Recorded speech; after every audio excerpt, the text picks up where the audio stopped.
welcome to STARCAST from Planet Waves.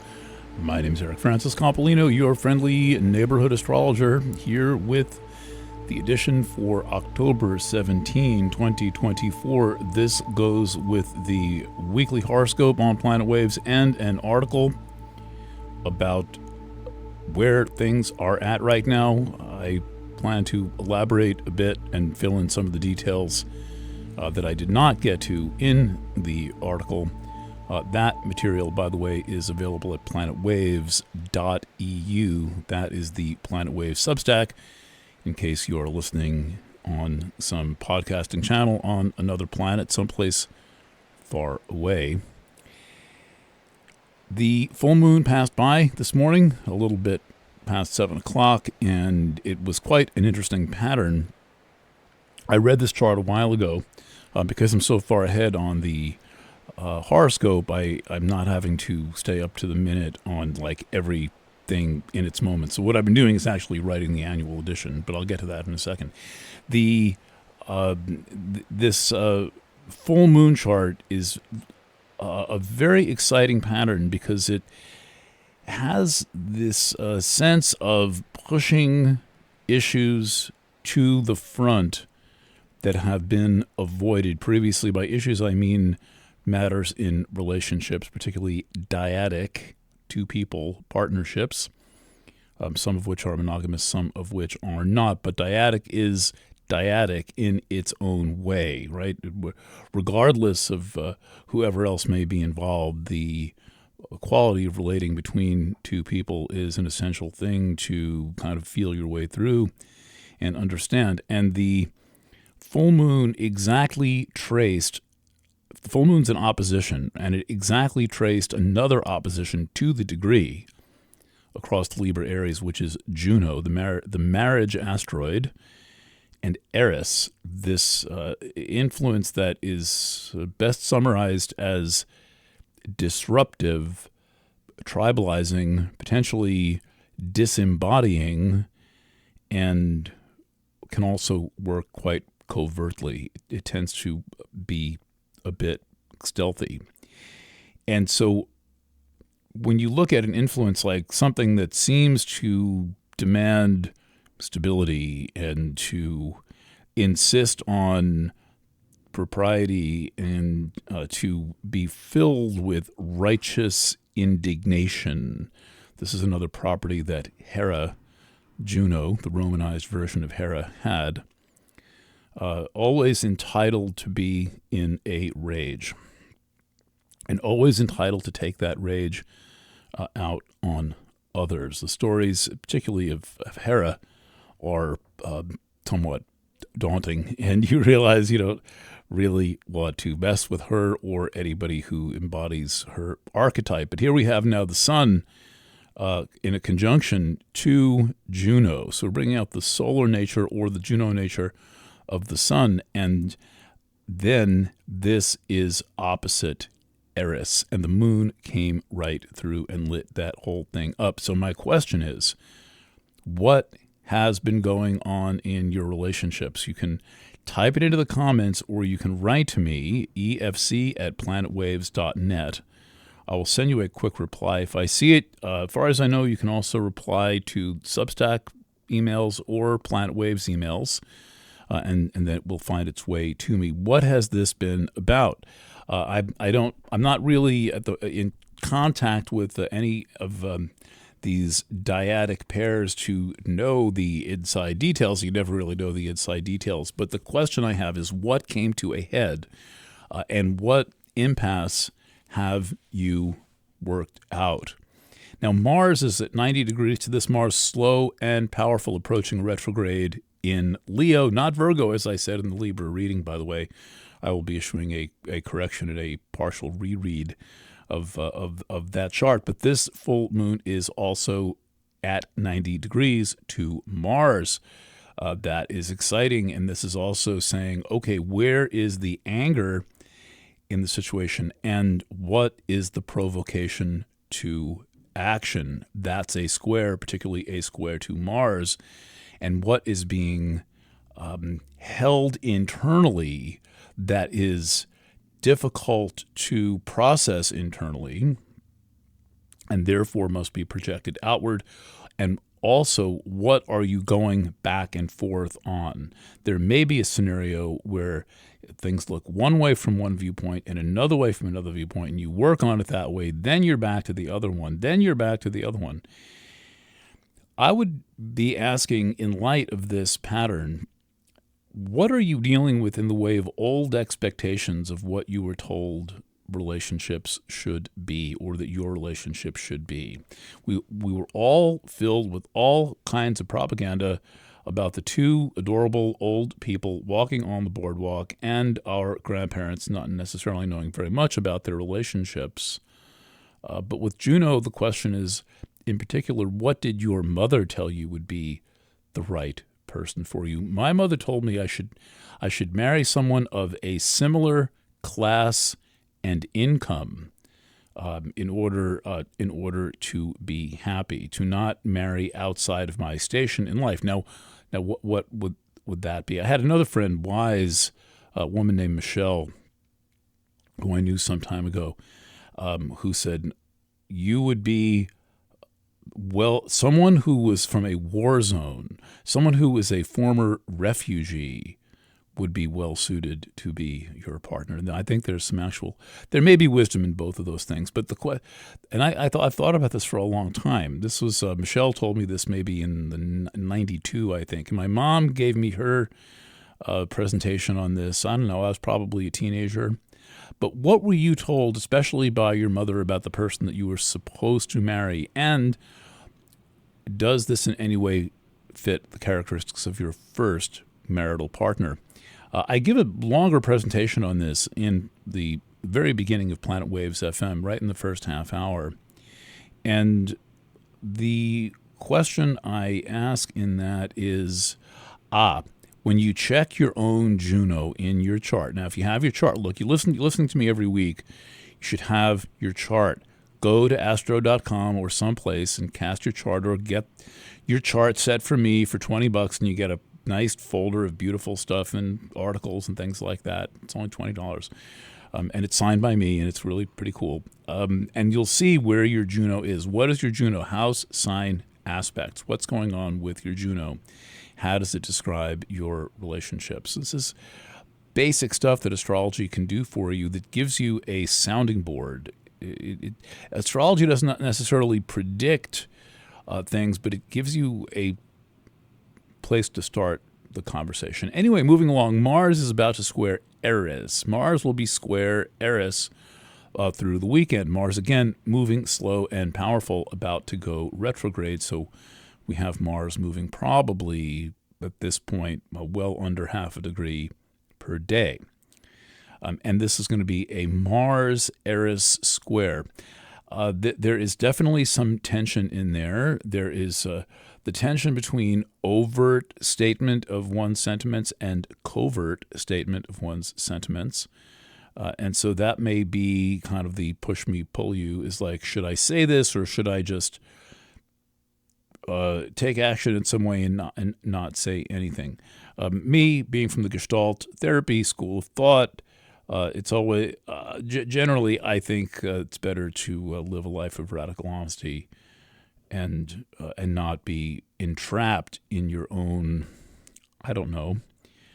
I think the crisis of monogamy, to the extent that it's in one, is a crisis of mendacity, where in order to maintain the monogamous relationship, there's so many things that have to be concealed, allegedly to not threaten the other person. I think we need to be a lot less babyish, a lot more adult, and really, if I were in a relationship, I'd want to know exactly who that person is. By that, I mean kind of a primary relationship. I'm not now, but if I were, I'd want to know who my partner is. So anyway, the sun moved on, the moon moved on, the sun will move on, the moon has moved on, but Mars is going to be in this square between Eris and Juno. What is the bone of contention? ?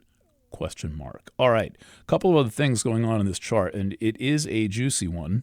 We have Venus about to change signs. That's going to happen sometime in the next, probably in the next few hours. So Venus is, as of this recording, right on the edge of Scorpio, talking to Pluto right on the edge of Capricorn.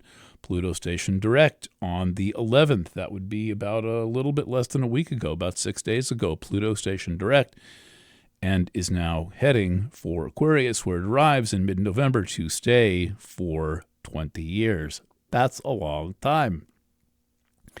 Your friendly neighborhood astrologer will be 80 when Pluto goes into Pisces. And may we all get through this and not get caught in the matrix.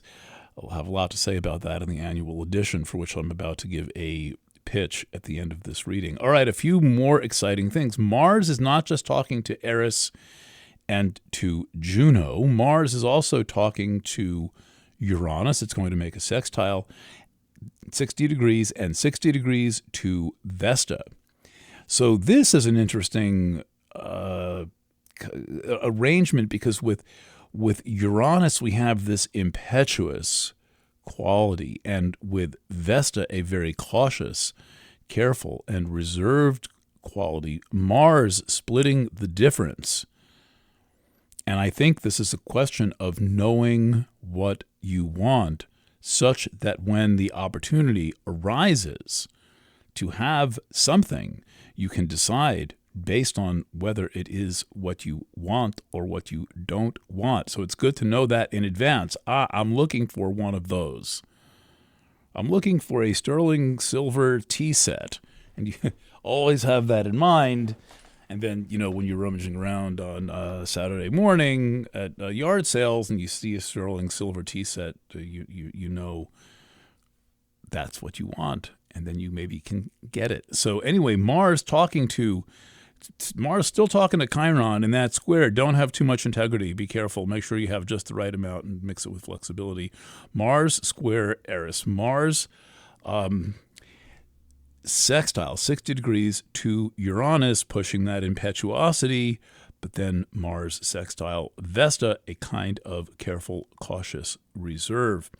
And then Mars is also slowly working its way into an opposition with Pluto in very late Capricorn. That will happen in the last degrees, just as well. Let's do that. It's going to be a kind of a race to the finish to see that aspect, Mars opposite Pluto, happens with the planets in their existing signs or their new signs. So hold on a second and let's see that. Events. Aspects. This used to take a long time to look this stuff up. One thing I'm happy about computers is that I get to do astrology in the age of computers, because it's much more accurate. And part of all these handwritten charts, and I can't put my hands on the chart for the full moon.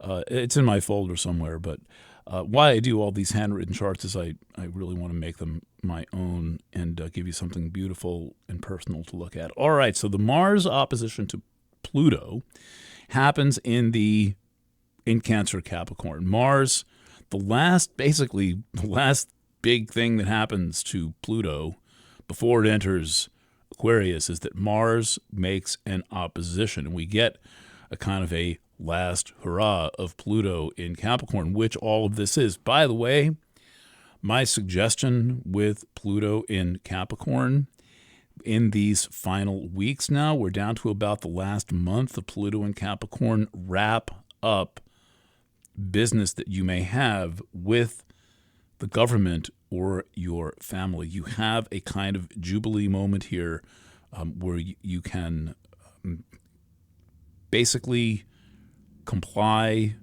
or get out in some way. So scan through your life for unfinished business involving family and or government, matters of taxation and things like that, and figure out what you can do to make your move sooner rather than later. All right, wrapping up here with, before I go into my product pitches, this is the time of year.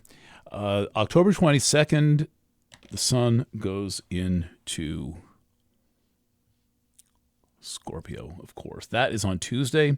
That is in the evening on Tuesday. So we've got a few more days of the sun in Libra. Friday, Saturday, Sunday, Monday, and part of Tuesday. A little more than 5 days, and then the sun takes up residence. We enter the peak of the autumn season in the northern hemisphere and the spring season in the southern hemisphere. And there's not terribly much going on in Scorpio right now, but one thing that is going on is that where those who strongly identify with Scorpio are concerned, that could be Scorpio moon, sun, rising sign, to recognize that you are the point of gathering. There's a very, very strong element in Scorpio right now about gathering and also advancement. There's like advancement in art and technology. And this is a point called Apollon. And it is like, it's kind of all good things. But the important thing to remember is that you possess the initiative necessary to make any of these all good things happen.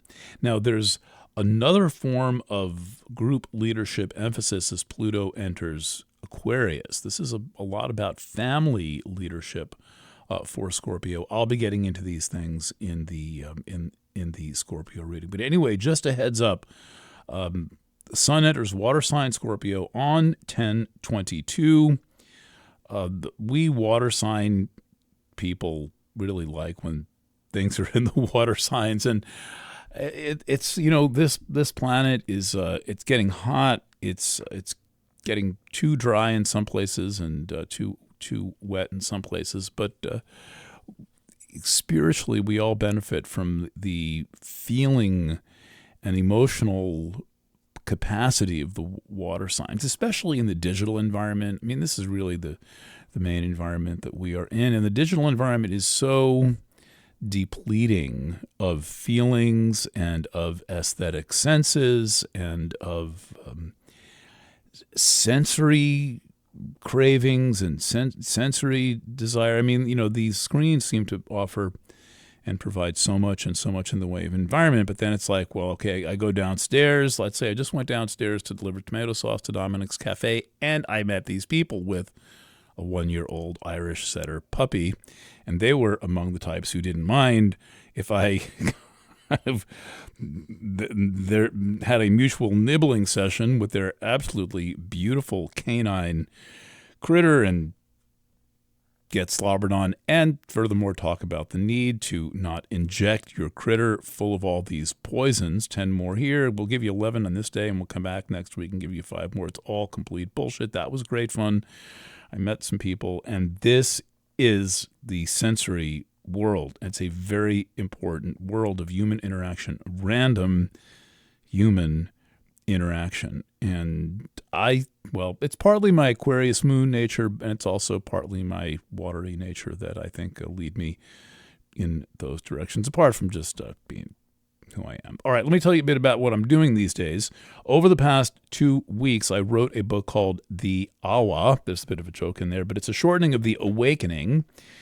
Awa is a term from the geisha world in Japan, and awa is the property of women that makes them lusciously women. It's a softness and a womb-like quality, but awa is also short for the awakening. And what I did, instead of, as I planned to do that day, writing an outline of the signs, I ended up writing a 20,000-word ebook over the next 10 writing sessions that is now available. We're going to enter some more corrections, new version going up. This is a very exciting thing, and it's available instantly for all who purchase The Awakening. You will get to read this, and usually I do a reference reading in the annual, and I didn't even say what the annual is, but in case you're new to Planet Waves, every year I do extended, really juicy, affordable annual readings that, as far as I'm concerned, are as good as going to another astrologer, probably a heck of a lot better, because you get me and my philosophy and my whole approach, and I'm able to make them quite personal, and that's got to do with like it's the it's the same thing that is about going out and making out with an Irish setter puppy out on the street. Oh, she was young and her teeth were very clean, and she liked to bite my head. Okay, so that tactile quality, that like critterness, that loving of life and humanity, and cats and dogs and birds and horses and donkeys, is the same thing that I bring to my astrology. I bring that love, that closeness, that sense of a tactile approach to astrology. So there'll be readings for all 12 signs and rising signs, written and audio, and the part that's ready now is the Awa, an introduction to 2025 astrology with lots of juicy history, minor planet delineations. I talk about I explain a lot of the minor planets that I just basically talk about in passing in this podcast and other places. Also, the Libra reading is done. That's Astrology Studio. That's a different series. Astrology Studio for Scorpio will be done next week. I have been and will continue to be a busy boy. There's a great new Planet Waves FM. It's a 4-hour program. I got a couple of emails from people who are on long drives thanking me for the program. I do an interview with a kind of a natural-born mystic, clairvoyant, visionary named Amy Lewis, who talks about her time travel experiences that she had leading up to the Aurora Borealis last week, which I kind of missed.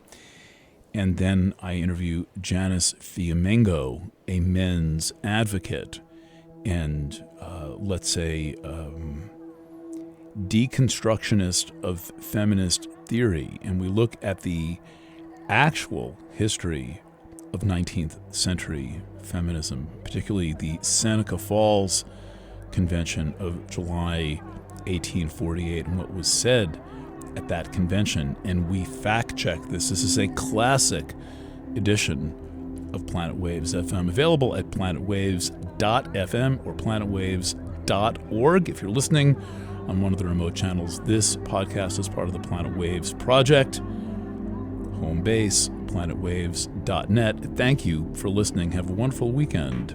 Lots of love, and bye for now.